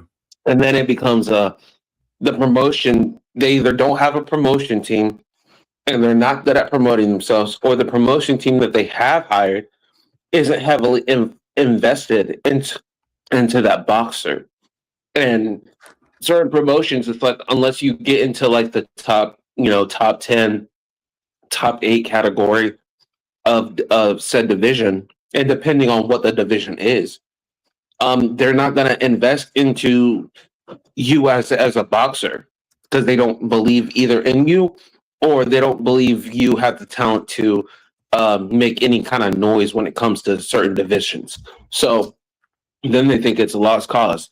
But of course, they're still going to make money off of you because you're hiring them for that aspect. Yeah. But if you don't understand business, you're going to be looked at. You're going to be looked at a certain type of way, and people are going to just make money off of you. Yeah, I'll sign a deal with you, and I could be the best business entrepreneur possible.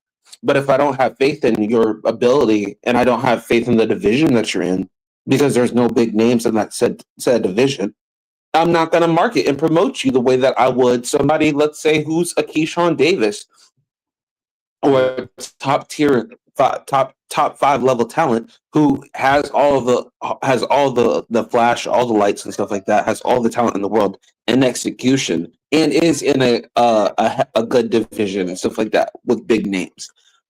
So it becomes that where it's like you wonder who a lot of these dudes are, because you wonder and question their pedigree because their resume doesn't seem to be great. But then you find out that they're Olympic level athletes and stuff like that, and they have big, they actually have a pretty good background. Yeah, that's true. Yeah, because it's a lot of talent. Because my thing is, I usually be like heavily into looking at the rankings to see, because I know boxers always enter the rankings, especially the top 20. People don't realize there's actually a top 100 ranking for a lot of these boxers, but they just show us the top 10, sometimes the top 20. But there's actual rankings that you can see. And sometimes I look at the amateur rankings to see who might be entering into the pros. So, I do a lot of that. And a lot of these guys, they're on my timeline. Like a lot of these amateurs, they're on my timeline. Like a lot of people don't know about the Grandy twins. They just turned pro, which I thought was a big mistake. I think they should have waited for the Olympics. But I guess the father said they got hype behind them. Everybody knows them, their talent. So I'm gonna make them turn pro. So they're pro. They're pros now. And a lot of people looking at them, a lot of people looking for him. Just like I forget his name, because I used to talk to his father all the time. He used to be real popular on the internet as a little young kid. And his father had him on the pads, hitting he was throwing all these punches, and we thought he was gonna be the next great boxer. But I think his father wore him out, and he grew up and he started doing other things. Then he tried to get back in the boxing, try to live off the hype that he built up for himself. And he never lived off the hype, because once he diverted from boxing, because that's one of the things that I was saying, how people get in your head and say, well, that's what your father wants you to do. That's what he was good at. That's what he knew. If somebody taught you to be a farmer all your life, and that's what you're good at, and then you try to do something else, try to build a house or something, and you mess the house up, you didn't know how to build it. So why are you doing something you didn't know? Let me see. Shout out to E Boxing Champions. Salute, I appreciate you. He said, boxing promotion in general has taken a backseat to MMA promotion for a decade. It takes more effort to follow boxing now than in the past. I think promoters have gotten lazy because of the social media. I saw that. Yeah. Because I said boxers, they promoting themselves, so why do they need promoters? And promoters literally say, hey, I'm getting paid, and they're promoting themselves. Why should I say something? But me as a boxer, I would be saying, yo, you're getting paid to promote me. So there should be promotions. There should be all these like advertisements about my fight and about me. People should know who I am. But promoters not doing that. That's why guys like Shakur start getting out there. They start talking for themselves. Yeah. Because if you ain't Yeah, because if you look at a lot of promotion. Yeah. Go ahead. Go ahead. I'm sorry. No, go ahead. I was saying, so I had watched this thing on the NBA, and it was them talking about basically like the investment when it came to their likeness and their names, and they feel like it doesn't matter if you're the biggest name in basketball, like let's say Michael Jordan for reference. He's got his own brand deals, his own name. He literally has his own shoes. He has his own design, his own company, everything. You could still technically say that Michael Jordan is underpaid because of how much his name has brought value when it comes to basketball as a whole. Like, if you look at what Jordan is, it's everywhere in NBA. Whether it's shoes, whether it's design, whether it's clothing, whether it's anything when it comes to a market aspect. You could say Michael Jordan doesn't get nearly the amount of money that he actually would or that he deserves just based off of the amount of recognition and significance of his name when it comes to NBA. And I think it's the same thing when it comes to like boxers not knowing their worth when it comes to marketing. And it's also the same thing when it comes to them not understanding the business side of things. Because you have a lot of these boxers who, you know, they're paying the same amount of money as if it was a top tier boxer would for the same guy who is not heavily invested into broadcasting so and so when it comes to certain names from that promoter or that promotion organization and stuff like that.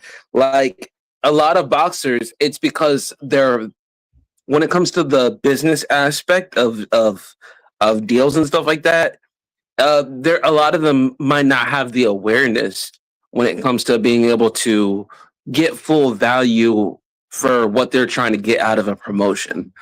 So yeah, social media is a good and it's a bad thing just because of the fact of, you know, it makes people lazier. It gives you less of a reasoning to do things, and it gives you more more or less of a reasoning to promote, because they'll say, oh, well, we promoted you on our social medias exclusively. We talked about you on this post. We mentioned your name under so-and-so boxer who's one of the biggest names in the boxing space. It gives people more merit to basically say, oh, well, we don't have a problem being lazy. You're still paying us anyway. So, I mean, at the end of the day, we marketed you and nobody's looking for you. So that's not our fault if you don't want to do more to put yourself out there in the space. But, you know, you either have that name or you don't. And you either have that marketing prowess or you don't. You either understand the side of business or you don't. And a lot of boxers, especially whenever it comes to the outside of the top 10 exclusively, a lot of them don't understand that side of business. And they're not really good when it comes to marketing or talking. Because a lot of these boxers, they don't care about talking. They don't care about doing all that extra shenanigans stuff. Because does Agit Kabayel, does he talk a lot? No. But does he deserve a title shot? Hell yes. So, I mean, it's just, it doesn't really matter when it comes to even the aspect of what they are in the division. They could be a big name. They could be number one in their division, and they're still not marketed like it, as deservingly so that they should be. Yeah, I agree with you. That's what a lot of these boxers, they like especially the young guys, they don't really say too much, and that's kind of the problem. It's kind of like Holyfield. People was asking why Holyfield wasn't fighting a lot of the top guys for a while. They're saying that, but because they said Holyfield wasn't really calling people out. And then Holyfield start calling people out, he started calling Tyson up because he knew he was getting down to hey, I'm old, because I didn't know Holyfield was that older than Tyson. I was like, Dad, Holyfield that older than Tyson? I said, Dad, gone. I think Holyfield got Tyson by 5 years, and Tyson is 60. I think he's 60 or 59, something like that. But he's up there. So that was crazy to me. So yeah, I don't know. A lot of these guys, they be missing opportunities, and especially not getting the right promoters. Like with what's his name? Eddie Hearns. Eddie Hearns is a decent promoter. I don't say good because it seemed like he started falling back. He started like not really saying much about his fighters, and then you don't really know who he really promotes now. It's only like what Devin Haney he got, and he got like 2 more fighters. I know he got way more boxers than that under his tutelage, but he's for sure. What'd you say? I said for sure he's got way more boxers. Yeah, but don't mention them. And that's the problem. My thing is, a lot of these guys, we're gonna get people that pop up. They're gonna be like 15-0, 16-0, and we don't know nothing about them. I'm like, Dad, what happened? My era, we knew all the boxers. It's like these guys be popping out of nowhere. Where he come from? Who this guy? Some of the guys I don't forgot about them because no promotions or nobody let you know they still boxing. I'm like, oh, they still boxing? I didn't know he was still boxing. I was shocked to see F.A. I thought F.A. stopped boxing. I thought he retired or something. Nah. He's just been out of the spotlight. Yeah. I said, all right. Because he was like one of them guys that, we thought he was going to be the next great thing. And then again, the one who want to fight Usyk beat him, right? That's who beat him. I think Frank Sanchez beat him too. I'm pretty sure. It was a draw. They fought to a draw. They did? Yeah, I think they fought to a draw. Frank Sanchez and him fought to a draw, I think. Or I'll probably say they should have been a draw. I don't know. I forget. Yeah, man. Let me see. I'm sure they're saying in the chat real quick. Let me see. Oh, did you watch the Efert versus Bivol fight? No, what? I was gonna ask you, what did you think about his comeback? Like, how do you think he looked? No, I didn't see it. Because it came on early. I wasn't in the house. Yeah, it was earlier in the day. One of those early scheduled listings. I always hate those because I never can watch those because I'm usually busy throughout the day. So whenever it comes to those boxing events like early in the day or super early in the morning, like I could never watch those. Yeah, I was like, oh man, I know. I keep forgetting about the European fights. I was like, Dad, they come on early. So I wasn't here. I was with my wife. My wife. Well, I went walking, and then in the midst of me walking, my wife called me to go to the movies with one of her clients because my wife, she take care of clients. And I said, why not? I'm trying to stay busy. I'm trying to keep myself active and, keep my brain, my mental health going. So I said, why not? So she picked me up and we went to go see the Michael Jackson movie. And like at the last part of it, the Michael Jackson movie was watching me. And I said, oh, okay. I fell asleep for about 5 minutes and then I woke back up. I thought she left. I thought my wife left. I said, what the heck's going on? I woke up, I looked around. I ain't see, because we went to a matinee. And I looked around and I said, Dad, gone. What type of junk going? I thought it was some type of Matrix or something. I looked around and I was like, I guess they left, or am I dreaming?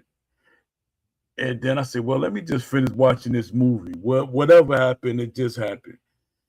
And then I see her walk back in. She said, hey, you went to sleep. And I took him to the bathroom because he took a client to the bathroom. And I said, "Oh," I said, "Yeah." I said, "I dozed off." I said, I said, you know how things go with me. You know, if I'm not sleeping and then I just walk around a lot because I did a lot of walk. I think I walked like probably 12 miles yesterday or more. And then, she came and picked me up, and I guess that was my time to get that rest. Took that, watched the Michael Jackson. I thought I was, in my mind, I said, I'm not falling asleep on the movie because I didn't really eat anything. So I said, hold up, I did eat something. I was eating some snacks. I had brought some, healthy snacks to the people that was like, "Po, you eat snacks?" Yeah, they were healthy snacks. And I was eating them, but still it was eating something. And I usually eat at 6 o'clock. A lot of y'all that watch me and y'all know I eat my dinner at 6.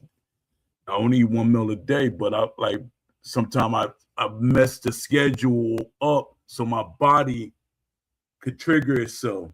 If you keep doing the same thing over and over again, your body start adjusting. So I trigger myself like every once a month. So I say, this is my trigger day. So I ate early yesterday. Yeah, so that's what happened yesterday. Yeah, so how was your day, Aaron? Are you here, Aaron? I guess you're not here. Let me see. We got 4 minutes. I'm trying to waste the 4 minutes. Let me read some questions. Read some Q&A real quick. Let me do some quick Q&A, and then we're in on that. I know Aaron probably trying to get me back. Say, yeah, bro, I'm gonna let you suffer the way I did when you fell asleep on me.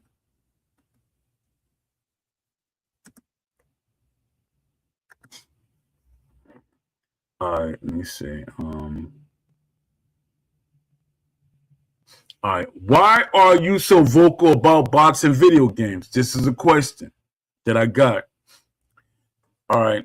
Because I care about boxing and how it is represented. For decades, boxing fans have had very few options compared to fans of football, basketball, soccer, or MMA. If nobody speaks up, important discussions about authenticity, death, and long-term vision never happen. All right, question 2. Do you have a hidden agenda? This is funny to me. I don't have no agendas whatsoever, because like I tell people, the only thing I want is a great boxing game. I don't look to get paid for anything. Let me see who this is. Who this? I heard the noise, but I don't see no name. Let me see.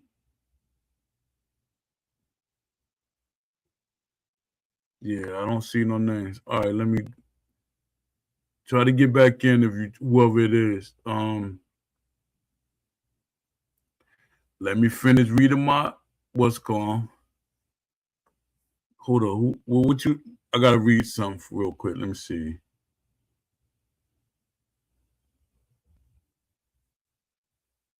Esports Boxing said,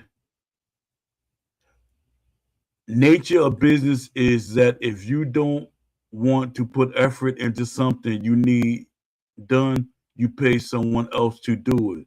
If it's important enough to you, you do it yourself.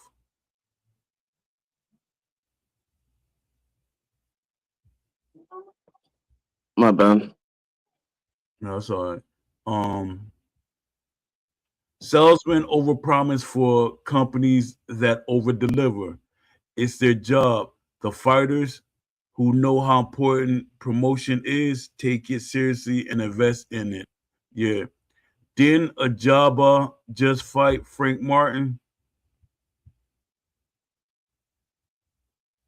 Frank Martin. Did he?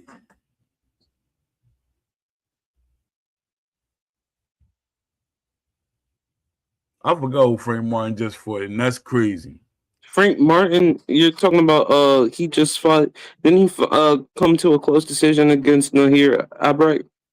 Frank That's Martin. I thought that was his last fight. Albright, no, but Frank Martin did have a fight after that. What did he? Are you sure? Let me make sure. I think Albright was his last fight. Let me see. Make sure. So we both don't seem like, well, I don't, not us both. I don't seem like a fool. Frank Martin.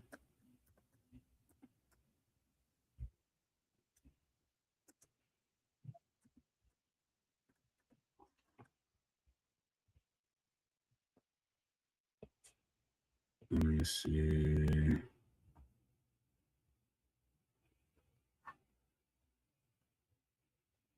But that'd be crazy if that's the last fight when Westcon just fought him. Keyshawn Davis. Yeah. Yeah, but that Keyshawn Davis versus Nahir Albright was really just because of that whole incident that happened.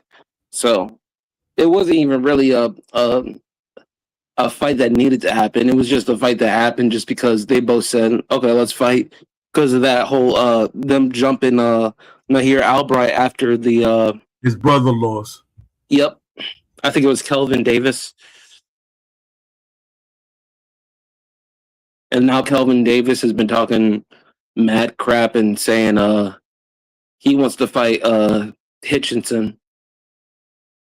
They've been going about it back and forth on Twitter. Kelvin Davis and Richardson Hitchinson.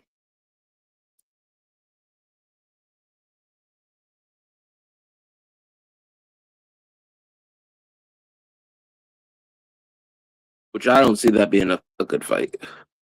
That fight would be bad.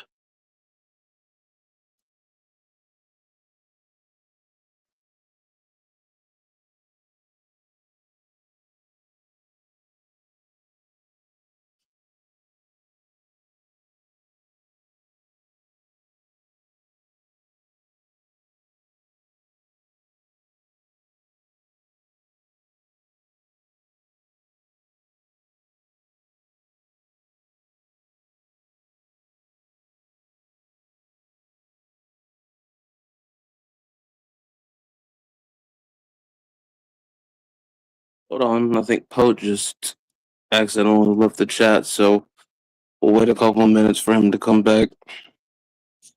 And we will get back to talking about boxing.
All right. I think Poe.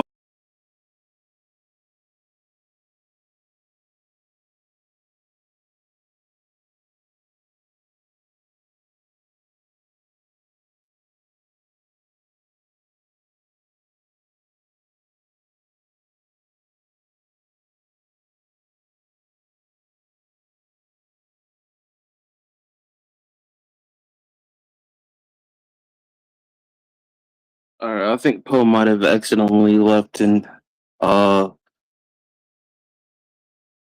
left the stream, so I'm just gonna give our thanks and appreciation to everybody who's in the chat. We appreciate y'all for coming through. Poe's wish list, boxing wish list.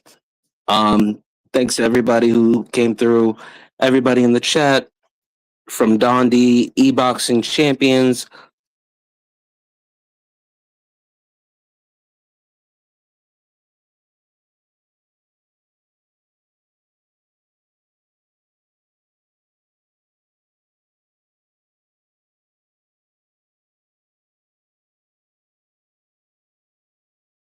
everybody who typically comes through. We appreciate y'all.